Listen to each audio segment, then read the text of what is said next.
a man called Ghulamhussein. Ghulamhussein was a popular social figure and a keen host of guests coming to him from distant lands.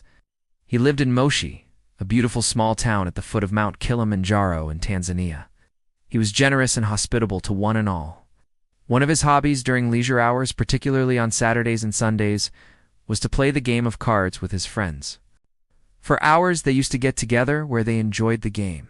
It was not with the aim of gambling, but rather just for pleasure and to pass time. One day, in the midst of a lively game of cards, his servant came to inform him that a guest at the guest house was seriously ill and needed his immediate attention. He sent the servant back, saying he would come soon.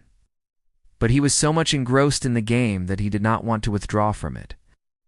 After a while, his servant came again to report that the condition of the guest was deteriorating and needed his urgent attention, as there was no one else to attend to him.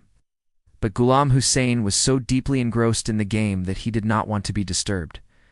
As such, again he sent the servant back, promising to come soon. By the time he could be free from the very mind-captivating game of cards, the servant came for the third time.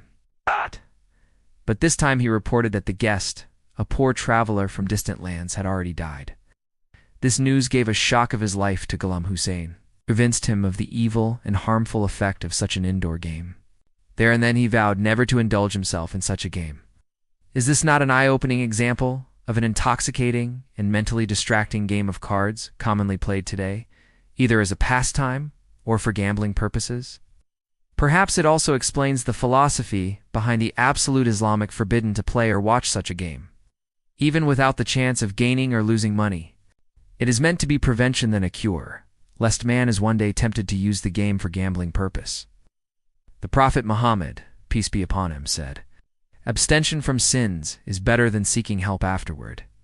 Imam Ali, may peace be upon him, also said a good action, even if small, is better than a bad action, however big, and abstention from sins is better than seeking forgiveness for them.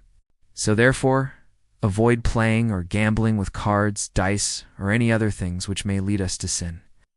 And we seek refuge in Allah from the accursed devil, the outcast,